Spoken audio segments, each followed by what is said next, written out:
Hello friends, today in class 5th subject EVS I am going to teach a lesson super senses. So first of all we should know how many sense organs are there in our body and its function. हमारी human body में total 5 sense organs होते हैं, तो अभी हम इसके बारे में देखेंगे पिक्चर के साथ। आइज, आँख, आँख का काम है टू सी मतलब देखना। नोज, नाक का काम है सूंघना टू स्मेल। ईयर, ईयर का काम है सुनना टू हेयर। टंग, टंग का काम है टेस्ट करना, कोई भी चीज को चखना। स्किन, स्किन का काम है टच को महसूस करना कि वो ठंडा है कि गर्म। Okay friends, let's start this lesson super senses. अभी आपने देखा कि भाई ह्यूमन बॉडी में टोटल 5 सुपर सेंसेस होते हैं और आपने उसके फंक्शन का मतलब क्या होता है, उसके काम क्या होता है वो भी आपने देख लिया। अभी हम देर न करते हुए इस लेसन को शुरू करते हैं।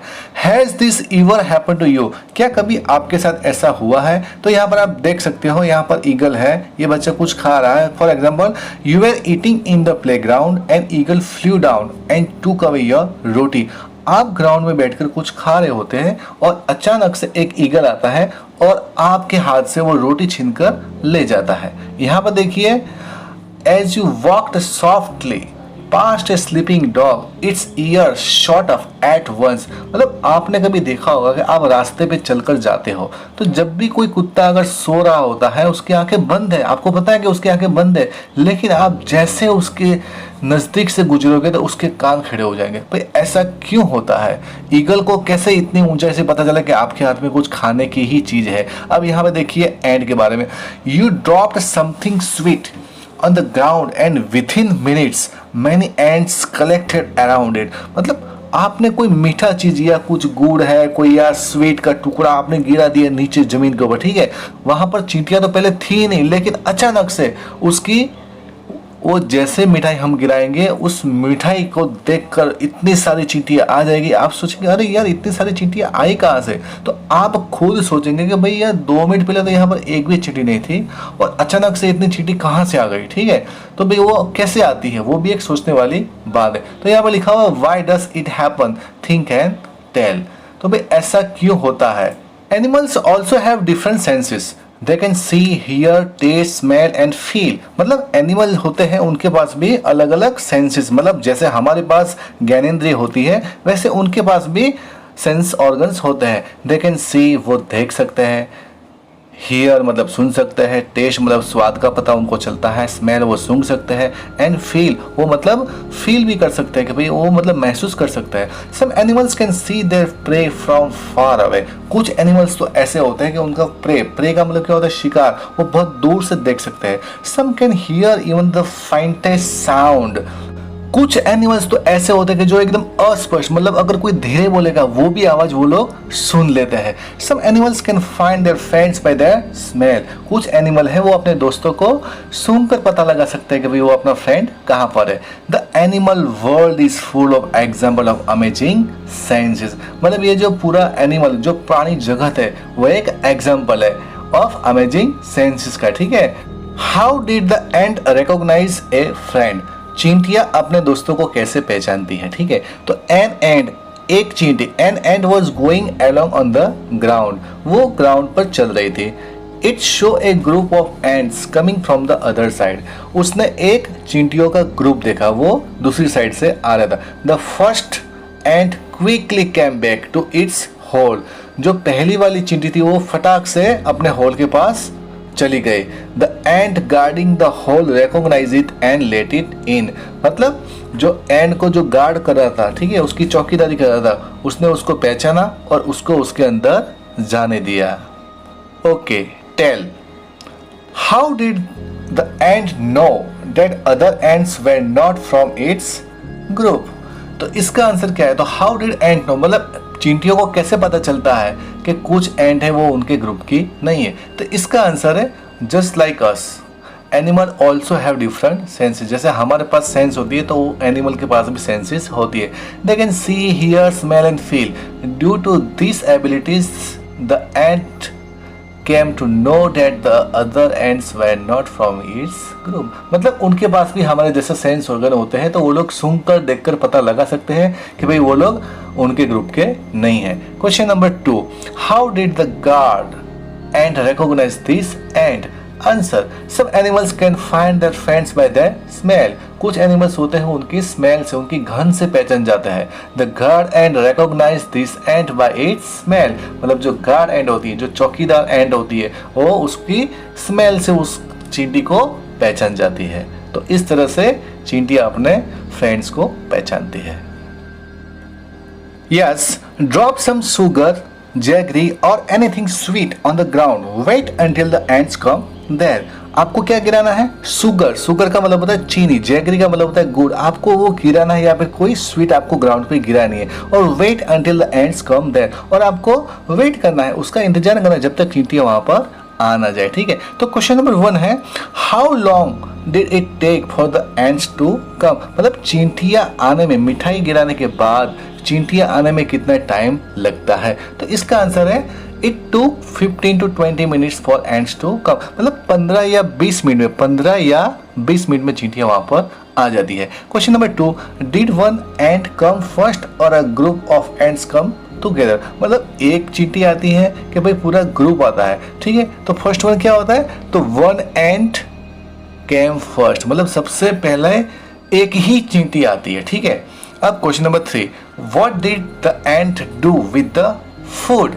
Answer, ant carried the food to their hole. मतलब चींटियां क्या करती है, उनका जो खाना होता है वो उनके हॉल के पास लेकर वो लोग चले जाते हैं. ठीक है.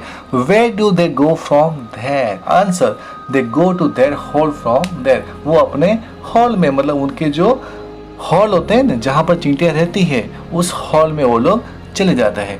Do they move in a line. क्या वो लाइन में चलते हैं? Answer, yes, they move in a line. जैसे बच्चों आप लोग स्कूल में असेंबली के बाद लाइन में चलकर अपने क्लास में जाते हो, वैसे ही बच्चों वो चींटियां भी आपकी तरह एकदम लाइन में चलती है. यस, नाउ केयरफुली, मतलब ध्यान से, विदाउट हार्मिंग द एंड्स. आपको चींटियों को नुकसान नहीं पहुंचाना, हमें बहुत पाप लगता है.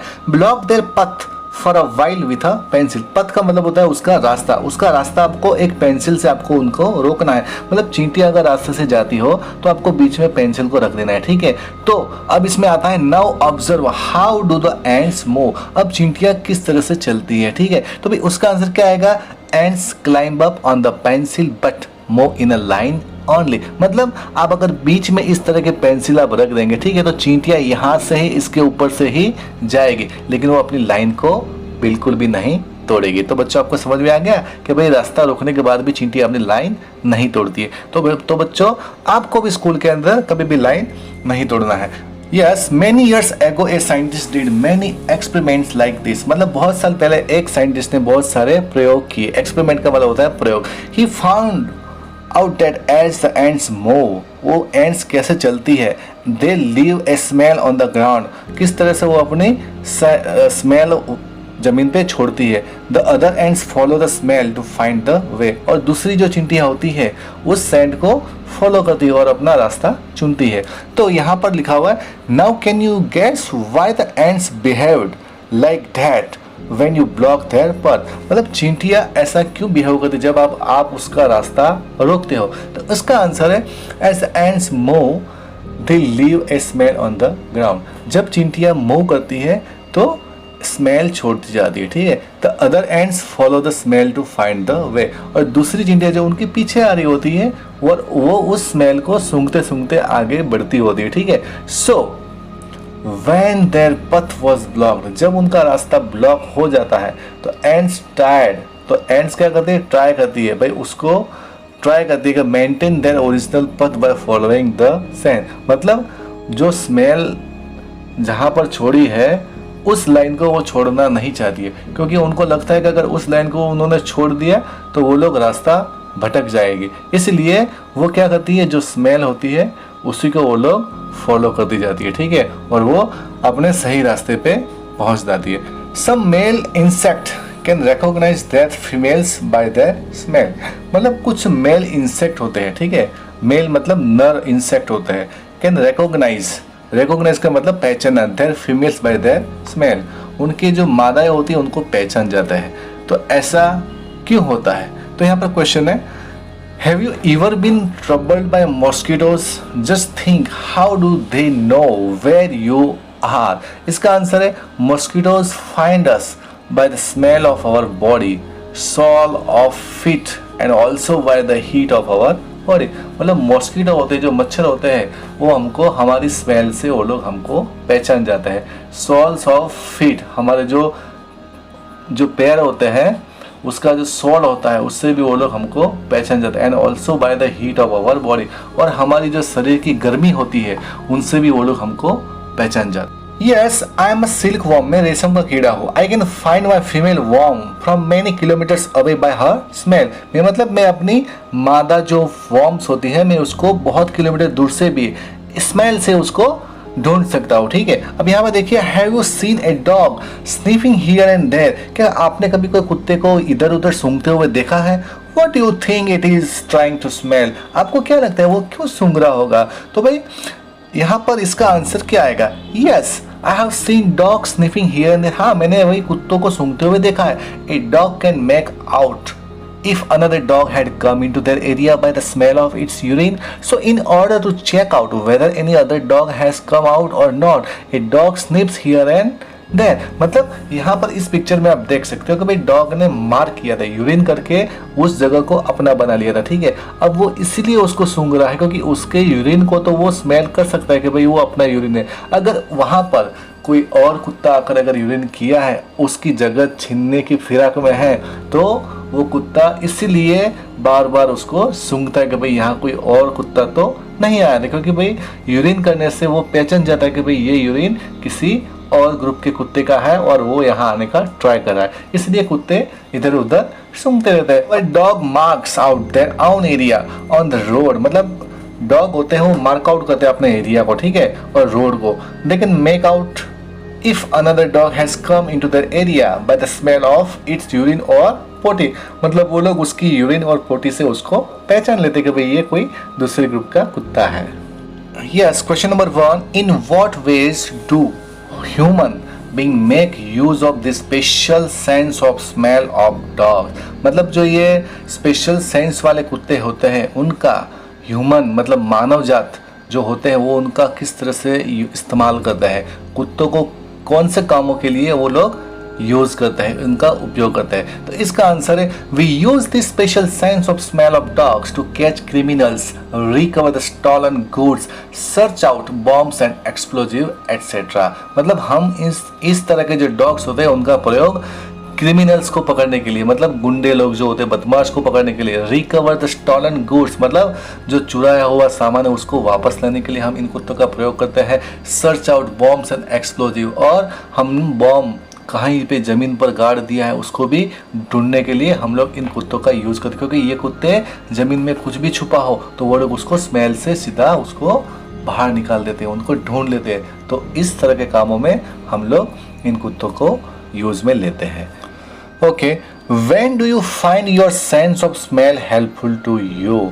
आपको कब पता चला कि भाई आपका जो सेंस ऑफ स्मेल मतलब जो सूंघने का जो सेंस है वो आपके काम आया? ठीक है, तो list some example like to know by its smell that food has gone bad और दैट समथिंग इज बर्निंग। तो आपको to know by its smell, तो आपको उसकी स्मेल से आपको पता लगाना है कि भाई वो जल रहा है, ठीक है, या फिर वो खराब हो गया है। ठीक है, तो उसका आंसर है, besides smelling the bad food and the smell of burning, our sense of smell help us to choose good food, perfume, soap, incense sticks, etc. and also to find out if any cloth is stinking due to sweat. ठीक है, इसका मतलब ये होता है कि भाई beside smelling मतलब कि भाई स्मेलिंग जो होती है जो बैड फूड की और जो स्मेल ऑफ बर्निंग, ठीक है, तो भाई उसके अलावा भी हमको ये जो हमारा जो सेंस ऑफ स्मेल है वो हमें अच्छी अच्छी चीज़ें चूज करने में भी हमें हेल्प करता है, जैसे कि भाई गुड फूड है, परफ्यूम है, सॉफ है, इंसेंस है। ठीक है, तो हमारा जो सेंस ऑफ जो स्मेल है वो हमें अच्छी चीज़ें ढूंढने में मदद करता है। Name the animals that you would be able to recognize only by their smell without seeing them. मतलब ऐसे एनिमल्स के आपको नाम देने हैं that you would be able to recognize, मतलब उसकी स्मेल से आप उसको पहचान जाओ या उसको बिना देखे आप उसको पहचान जाओ. तो इसका आंसर है we can recognize pet animals like dog, cat, cow, buffalo, goat, etc. by their smell. मतलब हम लोग अपने जो पेट, अपने जो पालतू एनिमल्स है, ठीक है, पालतू प्राणी है जैसे कि कुत्ता, बिल्ली, गाय, भैंस, बकरी को हम लोग उसको बिना देखे भी और उसकी स्मेल से हम लोग उनको पहचान सकते हैं. Right the names of 5 things who smell you like and 5 things who smell you do not like. मतलब आपको 5 चीज़ें ऐसी लिखनी है जिसकी स्मेल आपको पसंद है और यहाँ 5 चीज़ें ऐसी लिखनी है जिसकी स्मेल आपको बिल्कुल भी पसंद नहीं है. तो यहाँ पर फर्स्ट में देखिए I like the smell of, मुझे किस किस की स्मेल अच्छी लगती है. तो मुझे सबसे पहले लगती है फूड, फिर परफ्यूम, थर्ड है फ्लावर, फोर्थ है कॉस्मेटिक आइटम्स और फिफ्थ है इंसेंस स्टिक, मतलब जो अगरबत्ती धूप होती है, जो अगरबत्ती उसकी स्मेल मुझे अच्छी लगती है. और यहाँ पर सेकंड है I don't like the smell of, मुझे इसकी स्मेल बहुत अच्छी नहीं लगती है. जैसे कि यहाँ पर है एक है फिल्थ, तो फिल्थ का मतलब होता है कूड़ा, ठीक है. फिर दूसरा है डेथ एंड डिकेइंग, मतलब सड़ा हुआ जो चीज़ होती है उसकी भी मुझे स्मेल बिल्कुल पसंद नहीं है. ड्रेन्स मतलब नाली, जो गटर जो होता है उसकी भी स्मेल मुझे पसंद नहीं है, ठीक है. गटर्स, ठीक है, उसकी भी स्मेल मुझे बिल्कुल पसंद नहीं है. फिफ्थ बैड स्मेलिंग केमिकल्स, मतलब जो केमिकल की जो बैड स्मेलिंग होती है जलने की या उसकी जो आती है स्मेल, वो भी मुझे बिल्कुल पसंद नहीं है. यस, तो यहाँ पर लिखा हुआ है do you and your friends have similar answers? Yes, तो yes, our answer are more or less the same. मतलब मेरा और मेरे दोस्त का जो आंसर है both are same है, ठीक है, दोनों एक जैसे ही है. ठीक है, अब यहाँ पर देखिए do and find out. From the smell of the clothes of your family members, can you say whom do you they belong to? ठीक है, try to recognize the cloth of any 2 members of your family in this way. मतलब आपके घर में आपको क्या करना है, किसी के कपड़े आपको आंख बंद करके सूंघने हैं, ठीक है, या इस तरह से आपको सूंघना है कि जैसे कि उसको आप देख ना सको और आपको पहचाना है कि भाई ये किस फैमिली मेम्बर की ये शर्ट हो सकती है, किस फैमिली मेम्बर का ये कपड़ा हो सकता है. तो आपके उसके पसीने से आपको पता लगाना है, ठीक है. तो ये एक एक्टिविटी है, वो लोग आप घर पे कर सकते हैं. अब यहाँ पर why show today Rajni had to go out for some important works. She had to leave her 6 month old son Deepak with her sister Sushila. देखो यहाँ पर टुडे मतलब रजनी को आज कहीं पर कुछ काम से जाना है, ठीक है. तो उसने उसका जो सन है दीपक, उसकी जो बहन सुशीला है उसके घर पे छोड़ा. Sushila also has a baby of the same age, मतलब और सुशीला के पास भी सेम एज का मतलब उसकी एज का एक बेबी है. It was funny that both the babies did potty at the same time. एक मतलब फनी चीज़ हो गई, मतलब कि मतलब दोनों बेबी ने सेम टाइम पे पोटी कर दिया. सी happily clean her daughter. Okay भाई, जो सुशीला थी उसकी बेटी का तो उसने जो पोटी था वो तो बहुत खुशी खुशी से उसने साफ किया. But when she was cleaning her sister son Deepak, जब वो अपनी बहन का बेटा दीपक को साफ कर रही थी, she covered her knows with her dupatta scarf. देखो आप पिक्चर में देख रहे हैं भाई, उनकी बेटी का तो पोटी साफ किया था, उस समय तो उसने नाक बंद नहीं किया था, लेकिन उसकी सगी बहन है फिर भी उसका जो बेटा है उसकी पोटी साफ करते समय उसने नाक बंद किया. ऐसा क्यों होता है, ठीक है. तो भाई इसका मतलब ये हो सकता है कि भाई उस पोटी से वो हैबिट्यूट नहीं है, ठीक है. उस पोटी से उसको मतलब उसने पहली बार शायद उसने स्मेल ली होगी और उसकी जो बेटी है वो तो रोज़ पोटी उसकी साफ कर देता है, उससे वो फैमिलियर हो चुकी है, ठीक है. तो ये नया बैड स्मेल आया, वो उसको बैड स्मेल लगता है, तो शायद ये भी एक कारण हो सकता है. Think and discuss. पहला है Sushila covered her nose when she clean Deepak's nappy but not when she clean her daughter. Why do you think she did this. मतलब जब सुशीला ने दीपक को जब साफ किया तो उसने अपने मुंह पे स्कार्फ लगा दिया, ठीक है, और जब उसकी बेटी को जब वो पोटी साफ कर रही थी तो उसने कुछ भी नहीं किया. ऐसा क्यों. तो इसका आंसर है we often find a smell bad when we think it is from something dirty. तो if we make up our mind we may not be so offended by certain smell. So Sushila covered her nose when she cleaned Deepak's nappy, but not when she cleaned her daughter. क्या मतलब ये है कि भाई हम लोग कभी कभी क्या होता है रोज बैड स्मेल लेते हैं, हमको पता है कि भाई वो बैड स्मेल है, ठीक है, तो हम लोग उसको उसकी ओर इतना ध्यान नहीं देते। लेकिन अचानक से कोई ऐसी जो चीज़ जो हम कभी स्मेल नहीं किया और ऐसी चीज़ अगर आ जाती है तो वो हमें थोड़ी सी और दिखती है, इसलिए हम लोग अपना जो मुंह है वो कोई भी चीज़ से ढक देते हैं, ठीक है, और वो स्मेल को आने से रोकते हैं। Okay, how do you feel when you walk near A heap of garbage? Think of the children who spend the whole day picking things from such garbage. इसका आंसर क्या है भाई? देखो, अगर आप कोई गार्बेज मतलब बड़ा सा कोई ढेर है, कूड़े का ढेर है, उसके पास से आप अगर गुजरते हो तो आपको कैसा फील होता है? उसमें से एकदम से बदबू आती है। लेकिन आप जरा ये सोचो कि उस कूड़े के ढेर में बहुत सारे बच्चे कुछ ढूंढ रहे होते, पूरा दिन ढूंढ रहे होते, तो क्या उनको स्मेल नहीं आती है क्या? तो इसका आंसर है I feel bad when I walk near a heap of garbage. मुझे बहुत बुरा लगता है। The children who spend the whole day picking things from such garbage may not find it is so bad because once we make up out minds we may not be so offend by such smell. मतलब एक बार हम अपना दिमाग बना रहे कि भाई ये इसमें ठीक है, तो हमें उसमें से कभी भी स्मेल नहीं आएंगे। लेकिन अगर हमने हमारा माइंड है, जो कुछ भी हमारा माइंड है, अगर हमारे माइंड को लगेगा कि भाई ये डर्टी स्मेल है तो हमको वो डर्टी ही लगेगा। लेकिन अगर उसके साथ अगर हम सेट हो जाएंगे फिर हमको वो डर्टी बिल्कुल नहीं लगेगा, ठीक है।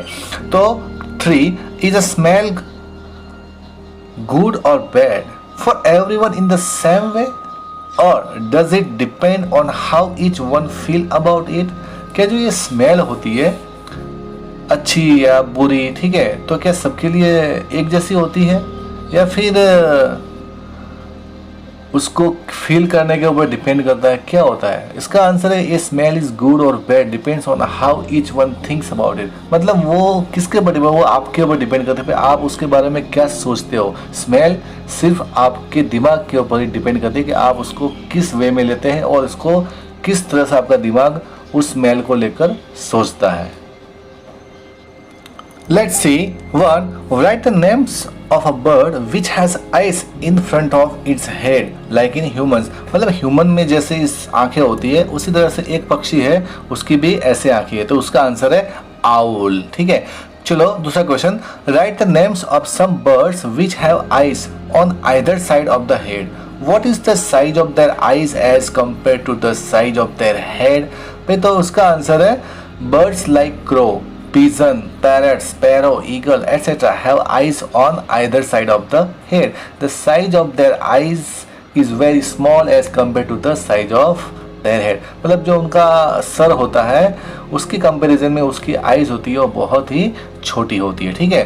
तो भाई most of the birds have their eyes on either side of the head, मतलब जो दोनों सर होता है उसके साइड में होती है। Their eyes can focus on 2 different things at a time, मतलब वो 2 साइड में देख सकते हैं। जैसे हमारी आंखें एकदम सीधी होती है तो हम एक समय पे एक ही चीज़ को देख सकेंगे, लेकिन भाई जो बर्ड्स होते हैं वो दोनों साइड पे देख सकेंगे। When they look straight ahead both their eyes focus on the same object, ठीक है। तो you must have seen birds moving the neck very open, इसलिए वो बार बार अपना जो गर्दन है उसको मुंडी को हिलाते हैं। Do you know why I am in most of the birds eyes are fixed and cannot move, so birds have to turn their heads to see around. मतलब जो उनकी आंखें होती है, आंखों की जो पुतलियाँ होती है वो हमारी तरह से मूव नहीं कर सकती, इसलिए क्या है उनको कोई चीज़ को देखने के लिए पूरी मुंडी को हिलाना पड़ता है। और हमको क्या है, हम लोग अपनी आंखें हिलाते हैं, ठीक है, हम अपनी आंखों को टेढ़ी तिरछी जो भी है हम उसको कर सकते हैं, लेकिन बर्ड्स नहीं कर सकते हैं। यस, लुकिंग विथ वन और बोथ आइज, मतलब एक आंख से या 2 आंख से देखना। क्लोज योर राइट आई, मतलब आपको आपकी जो दाहिनी आंख है उसको बंद करना है। और cover it with your hand, आपकी आंख को आपके हाथ से ढक देना है। और tell your friends to stand to your right, ठीक है, और आपके फ्रेंड को बोलना है आपको राइट साइड में खड़े रहना है। At some distance and ask him to do some action, wave hand और शेक हैंड, ठीक है, और उसको बोलना है कि आप हाथ हिलाओ और या अपना सर को हिलाओ, ठीक है। अब यहाँ पर कुछ क्वेश्चन है। Could you see your friends actions without moving your neck? तो यहाँ पर नो, हम लोग नहीं देख सकते क्योंकि हमारी राइट आई है वो बंद है, तो हम उसको देख नहीं सकते हैं, ठीक है। Now try to look at your friends action with both your eyes open but without moving your नहीं। अब यहाँ देखिए भाई, आपको क्या करना है, आपके फ्रेंड को आपको दोनों आंखों से देखना है, लेकिन आपको अपनी जो गर्दन है उसको नहीं हिलाना है। तो उसका answer the viewing area increase when we see with both eyes, I can things better with both my eyes. मतलब एक आंख का जो व्यूइंग एरिया होता है वो थोड़ा सा कम होता है, लेकिन जब दोनों आंखों से हम लोग देखते हैं तो जो उसका व्यूइंग एरिया होता है वो बढ़ जाता है, तो हम लोग उस ऑब्जेक्ट को एकदम क्लियरली हम लोग देख सकते हैं। अब लास्ट में है what was the difference on looking with one और बोथ आई। तो भाई उसका आंसर तो आपको मिल गया होगा भाई, एक आंख से देखना और दो आंखों से देखना उसमें बहुत फर्क होता है, क्योंकि उसमें जो एरिया होता है दोनों आंखों से देखने में, उसका एरिया होता है वो बढ़ जाता है और एक आंख का एरिया बहुत कम होता है। ठीक है, तो जो अपना व्यूइंग एरिया होता है वो दोनों आंखों से देखने से बढ़ जाता है, तो इसलिए हम लोग अच्छे से देख सकते हैं। ठीक, yes. Now toss a small ball और a coin and try to catch it. Try this with both your eyes open, then close one eye and try to catch it. When was it easier to catch it? यहाँ पर कहा गया है कि भाई आपको toss करना है, एक छोटा सा बॉल या फिर एक सिक्के को आपको उछालना है। ठीक है, तो पहले आपको दोनों आंखों से उस देखते हुए कैच करना है, फिर आपको एक आंख बंद करके कैच करना है। ठीक है, तो भाई इस दोनों में से कौन सा सबसे इजी रहता है? तो भाई जाहिर सी बात है कि इसका आंसर आएगा when both eyes were open it was easier to catch the coin। मतलब जब दोनों आंखें खुली रहती है तब उस चीज को कैच करना बहुत ही इजी रहता है। चलो दूसरा है imagine how it would be to have your eyes in place ears, what would you be able to do then which you cannot do now. ठीक है, अब यहाँ पर आपको इमेजिन करना है, सोचना है कि अगर आपकी कान की जगह पर अगर आपकी आंखें होती तो आप उससे क्या कर सकते और क्या नहीं कर सकते, ये आपको बताना है। Sir, if my eyes were in place of my ears I would have been able to see all the things to my right and left clearly. ठीक है, मैं अपने अगर कान की जगह पर मेरी ये दोनों आंखें होती तो मैं लेफ्ट और राइट में जो भी एक्टिविटीज़ हो रही है उसको मैं अच्छे से देख सकता। उसको देखने के लिए मुझे बार बार मुंडे को मूव नहीं करना पड़ता। Some birds like kites, eagles, vulture can see 4 times as far as we can. मतलब हमसे 4 गुना वो लोग अच्छा देख सकते हैं। This bird can see things from a distance of 8 meters, what we can see from a distance of 2 meters। हम लोग जितना 2 मीटर से देख सकते हैं वो उतना 8 मीटर दूर से भी वो लोग अच्छे से क्लियरली कोई भी चीज को देख सकते हैं। Now can you guess from what distance can an eagle in the sky can see a roti on the ground. ठीक है, उसका आंसर है the vision of an eagle is much powerful than that of ours. An eagle can see a roti on the ground from a distance of about 1.5 of 2 kilometer। Do animals see colors? क्या animals colours को देख पाते हैं? Animals cannot see as many colours as we can. See how things in this picture will be seen by the animals. यहाँ पर आप देख सकते हो, पहले एनिमल को थोड़ा सा कलर, थोड़ा सा देखिए आप कैसा, पिंक जैसा नहीं, थोड़ा सा हल्का फेडेड कलर है। यहाँ देखिए लास्ट में आप देखो इसको ब्लैक एंड व्हाइट दिखता है। तो ऐसा क्यों? तो it is believed that animals that are awake in the day time can see some colours. जो एनिमल दिन में जागते हैं वो लोग कुछ कलर्स को देख सकते हैं। Those animal that are awake at night can see things only in black and white colour. मतलब जो एनिमल रात में जागते हैं, ठीक है, तो वो लोग ब्लैक और वाइट कलर को ही देख पाते हैं। तो ये मतलब जो दिन में जागने वाले और रात में जागने वाले जो पक्षी और प्राणी होते हैं उनमें ये फर्क होता है, विजन का फर्क होता है। तो आप इसको नोट कर लेना। शार्प ईयर मतलब तेज कान। ठीक है, in class 4 you read that we cannot easily see birds ear, their ears are small holes covered with feather. मतलब हमने 4th क्लास में पढ़ा था कि भाई जो पक्षी होते हैं उनके कान हम लोग देख नहीं सकते because it is covered with feathers. मतलब उनके जो पंख होते हैं उनसे वो ढके हुए होते हैं। ठीक है, अब यहाँ पर देखिए write the names of 10 animals whose ears can be seen. तो क्या आएगा इसमें? ठीक है, तो हम किस एनिमल्स के कान देख सकते हैं? तो इसका आंसर है cow, buffalo, ox, horse, donkey, dog, deer, elephant, rabbit और मंकी। ये जो एनिमल्स हैं हम उनके कान देख सकते हैं। Second, the names of some animals whose ears are bigger than our ears, मतलब हमारे कान से भी उनके कान बहुत बड़े होते। तो इसका आंसर है the ears of elephants, rabbit, cow, buffalo, ox, dog etcetera are bigger than that of ours, मतलब हमारे कान से भी इन प्राणियों के कान बहुत ही बड़े होते। Think, is there some links between the size of animals ear and their hearing, क्या कोई एनिमल के बड़े कान और सुनने में कोई लिंक है भाई, क्या ऐसा कुछ है क्या? तो इसका आंसर है I think there may be some link between the size of animals ears and their hearing. The animals with larger ears can hear better because their ears can collect more sound wave, मतलब जो animals के कान बड़े होते हैं वो लोग जो ध्वनि होता है, आवाज होता है, उसको ज़्यादा कलेक्ट कर सकते हैं। ठीक है, उनकी जो वेव्स होती है, उसकी जो मौजें तरंगे होती है, उसको वो ज़्यादा कलेक्ट करेंगे तो उनको अच्छे से सुनाई देगा। हमारे कान छोटे तो हम लोग इतना अच्छा नहीं सुन पाएंगे जितना एनिमल्स जो बड़े कान वाले हैं वो सुन पाएंगे। ठीक है, try this for this activity find a quite place in your place, मतलब ये एक्टिविटी करने के लिए आपके स्कूल में कोई शांत जगह चाहिए। Tell one of your friends to stand at a short distance and ask him to say something softly. ठीक है, एक आपके फ्रेंड को आपके सामने खड़े करना है, उसको बोलना है कि आपको धीरे धीरे से बोलना है। The rest of you should listen carefully, और जो बाकी बच्चे उनको बोलना है कि आपको ध्यान से सुनना है। Then all of you put your hands behind your ears as shown in the picture, मतलब आपके कान को इस पिक्चर में दिखा है वैसे आपको रखना है। ठीक है, let the same child say something again as softly as before, और उसी बच्चे को आपको फिर से उसी तरह से सॉफ्टली बोलने के लिए उनको बोलना है।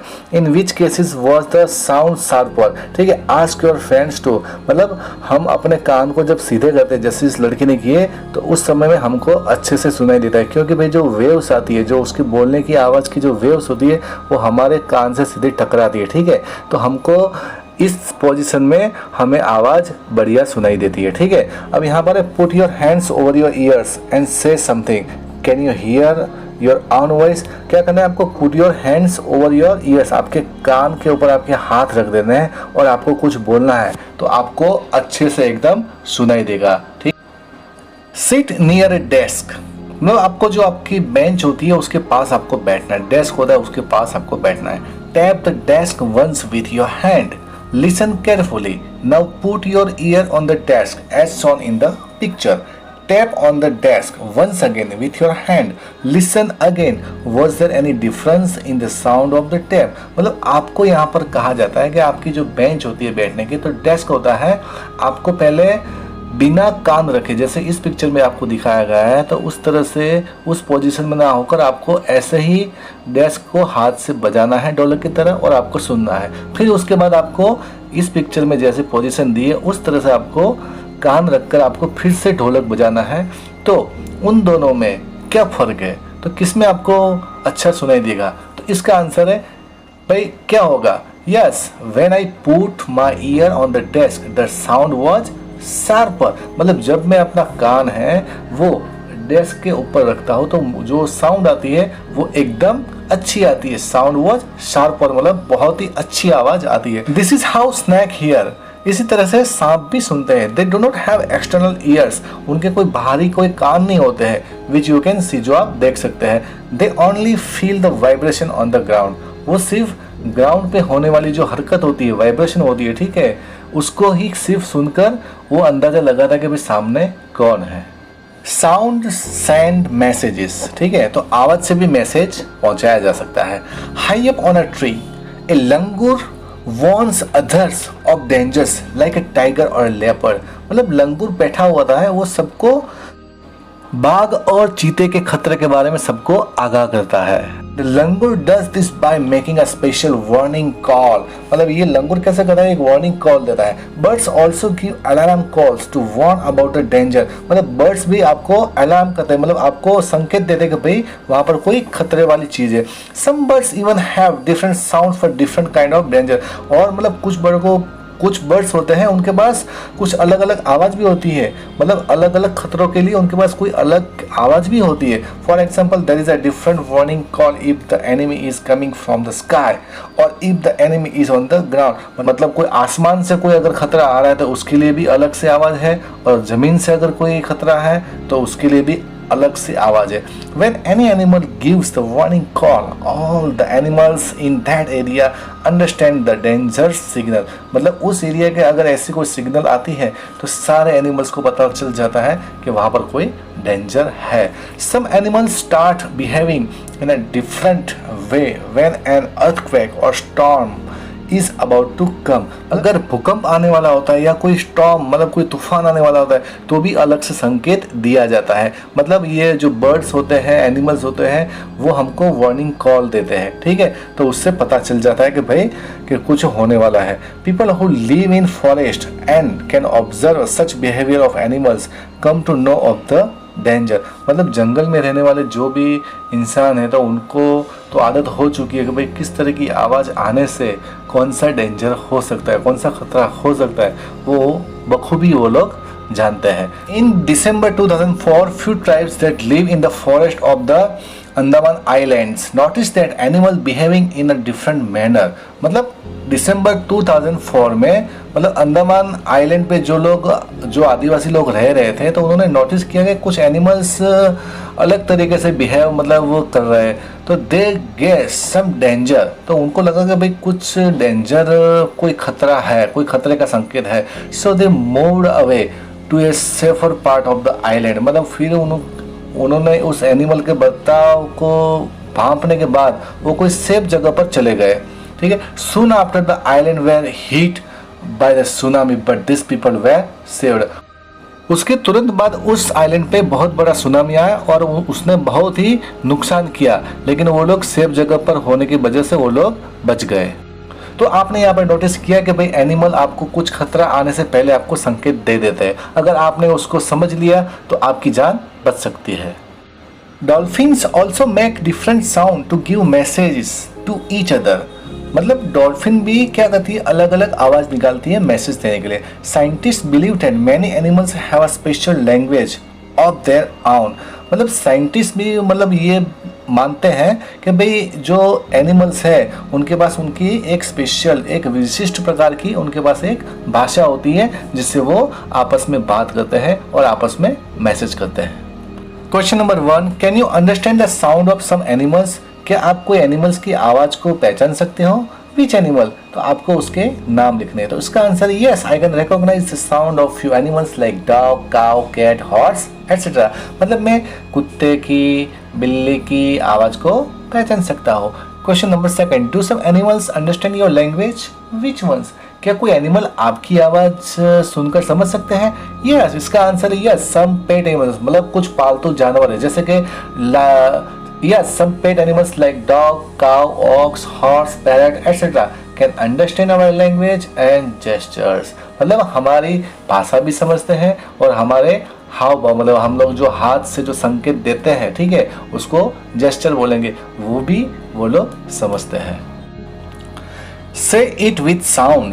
Just like bird and dolphin, you can also make your own language of sound for giving messages. Remember, you have to talk to your friends with only sound and no words.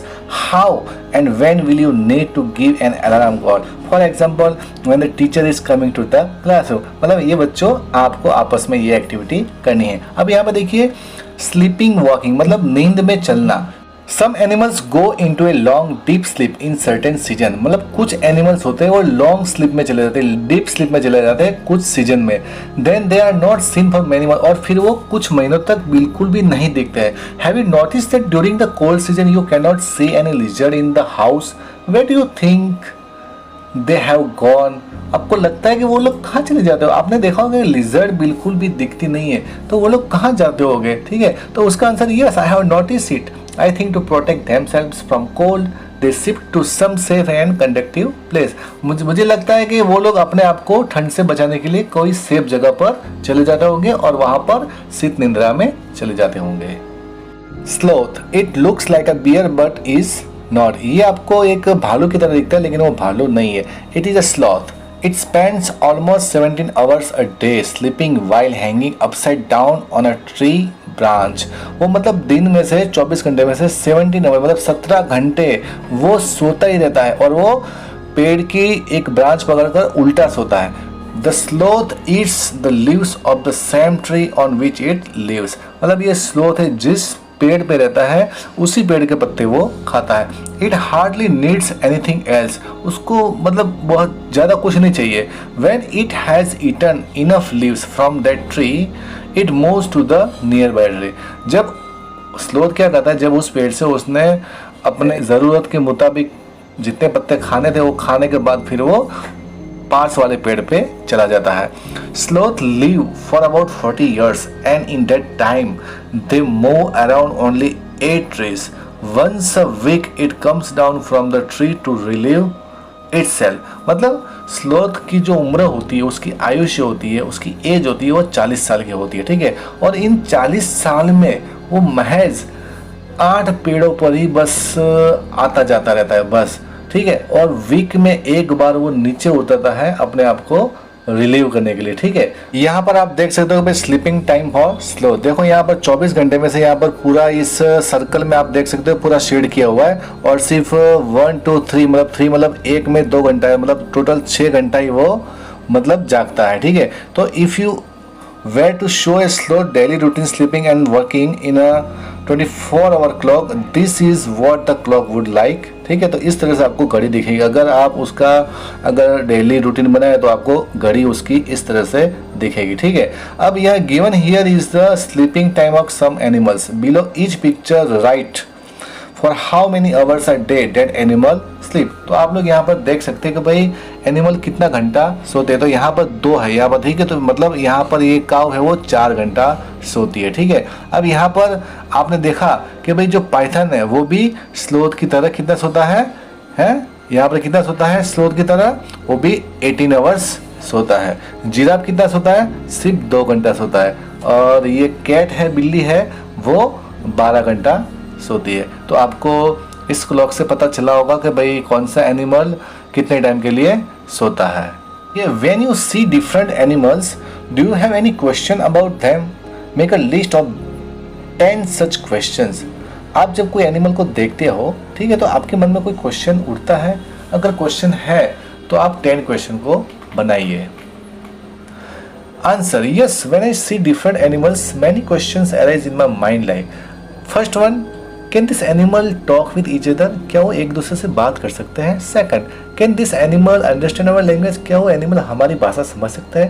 Third, can this animal understand each other language, क्या animals अपने आसपास मतलब जो अपने दोस्तों की आवाज़ वो लोग समझ सकते हैं। Four, can this animal understand one another's feeling, क्या वो एक दूसरे की भावनाओं को समझ सकते हैं। Fifth, how can this animal guess the imminent natural calamity much before it happens, मतलब ये एनिमल को कैसे पता चल जाता है कि मतलब कोई नेचुरल कैलेमिटी मतलब कि कोई कुदरती आपदा, कोई मतलब फ्लड आने वाला है, कोई भूकंप आने वाला है, वो उनको कैसे पता चल जाता है। 6, how much useful are this animal, ये एनिमल कितने उपयोगी है। 7, if there were no animals on the earth what would have happen, अगर इस दुनिया पे अगर एनिमल्स नहीं होते, प्राणी नहीं होते तो क्या होता। 8, what will happen if all animals are killed, क्या होगा अगर सारे एनिमल्स को मार दिया जाए, क्या होगा। 9, why some animals are pet and some are wild, क्यों कुछ एनिमल्स पालतू है और कुछ जंगली है। 10, why different animals have different food habit, क्यों सभी जानवरों का खाना अलग अलग होता है, कोई घास खाता है और कुछ शिकार करके खाता है। हम लोग टाइगर के बारे में कुछ जानते हैं। A tiger can see 6 times better at night than most of us humans, मतलब वो हमसे 6 गुना अच्छे से रात में देख सकता है। The tiger whiskers are very sensitive and can sense the movement और vibration in air, they help tigers move in the dark and find its prey, मतलब जो टाइगर के विस्कर्स होते हैं, देखो यहाँ पर उनकी जो मूछें होती है वो इतनी सेंसिटिव होती है कि मतलब थोड़े सा भी अगर वाइब्रेशन हो जाए हवा में तो भी उनको पता चल जाता है और वो उसकी मदद से अपने शिकार को ढूंढते हैं। A tiger's sense of hearing is so sharp that it can make out the difference between the rustling of leaves and the sounds of an animal moving on the grass, मतलब टाइगर के जो sense of hearing मतलब सुनने की ताकत इतनी तेज होती है, अगर कोई पत्तों की फड़फड़ाहट भी होती है, ठीक है, और अगर कोई हवा में कोई आवाज़ आती है तो भी अगर कोई एनिमल मूव करता है तो भी उसको वो पहचान लेते हैं। The ears of the tiger can move in different direction and this help to each the sound from all around। मतलब उसके जो कान होते हैं वो हर दिशा में मुड़ सकता है, ठीक है। तो वो क्या है कि जिस दिशा में मुड़ेंगे तो वहाँ से वो लोग आवाज़ को क्लियर एकदम सुन पाएंगे। Tiger make different sound for different purpose, like when it is angry or to call out to a tigers. It can also roar or snarl. Its roar can be heard up to 3 kilometers away. Tiger अलग अलग आवाज़ निकालता है, वो अलग अलग हेतु के लिए। जैसे कि अगर वो गुस्सा होता है तो उसकी आवाज़ अलग होती है, अगर किसी को बुलाना है, अगर उसकी टाइगर्स को बुलाना है तो भी उसकी आवाज़ अलग होती है। और उसकी जो आवाज़, उसकी जो गर्जना रोर होती है, ठीक है, वो 3 किलोमीटर दूर भी हम लोग उसको सुन सकते हैं। Each tiger has its own area which may cover several kilometers। मतलब सब टाइगर के अलग अलग एरियाज होते हैं, ठीक है, उसमें कुछ किलोमीटर्स में वो लोग अपनी जगह को कवर करते हैं। Tigers mark the area with their urine. Tigers जो अपने एरिया होते हैं उसको, जैसे कि अपने डॉग जैसे अपने एरिया को यूरिन से मार्क करता है, उसी तरह से टाइगर भी अपने यूरिन से उस एरिया को मार्क करता है।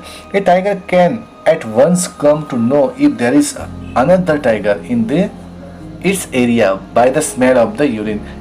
A tiger will avoid going into another tiger's area। मतलब ये जो टाइगर होते हैं वो अपने एरिया में ही सीमित रहते हैं, वो दूसरे टाइगर के एरिया में जाना नहीं चाहते हैं, मतलब कि वो अपने एरिया में ही वो लोग रहते हैं।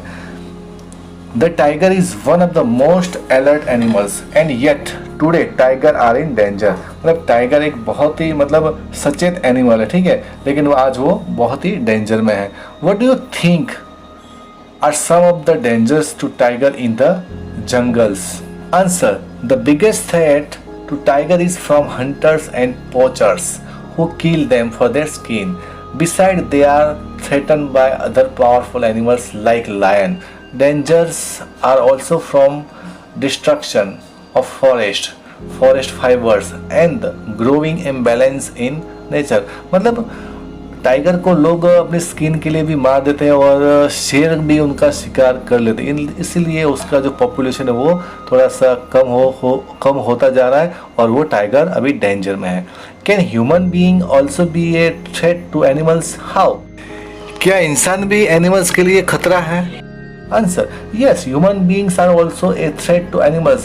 Due to continuous poaching, many animals have either got extinct or have come to the stage of extinction. Elephants are killed for their tusks, rhinoceros for their horns, tigers, crocodiles and snakes for their skins and so on. Musk deer are killed to prepare scent from their musk. Further, growing human interference and destruction of forest have only aggravated dangers to this। एकदम सही है, क्योंकि भाई इंसान जो है वो भी एनिमल्स के लिए खतरा है, क्योंकि भाई एनिमल्स कंटिन्यूस पोचिंग मतलब शिकार उनका चालू ही रहता है, ठीक है। तो अगर इस तरह से शिकार चलता रहेगा तो एक दिन सारे एनिमल्स खत्म हो जाएंगे। और जो इंसान है वो एनिमल्स को उनके मतलब स्किन के लिए, जैसे कि बाघों को उसकी स्किन के लिए, हाथियों को उनके दांत के लिए, फिर डियर को उनकी मस्क के लिए, मस्क काम आता है सेंट बनाने के लिए। तो इस तरह से उनका भाई शिकार किए जा रहे तो भाई बिल्कुल मैं कहना चाहूँगा कि भाई जो इंसान है वो इस एनिमल्स के लिए खतरा है। The number of tigers and many other animals in our country is reducing। मतलब टाइगर की संख्या और कुछ एनिमल की पॉपुलेशन है वो हमारे देश में से बहुत कम हो रही है। There is a danger that some of them will soon disappear। खतरे की बात तो यह है कि उनमें से कुछ एनिमल्स वो एकदम से गायब हो जाएंगे। To protect the animals, our government has made some forest as protected areas। Some of them are Jim Corbett National Park in Uttarakhand and Ghana in Bharatpur districts of Rajasthan।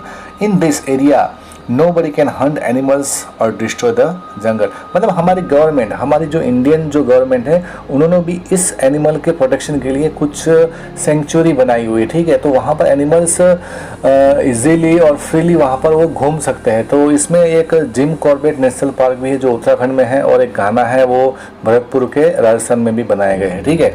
तो यहाँ पर find out where are other such national park in India. तो भाई पहला है Kanha national park Madhya Pradesh में है। Second Kaziranga national park Assam में। थर्ड गिर नेशनल पार्क गुजरात में है। चौथा रणथंभौर नेशनल पार्क राजस्थान में है।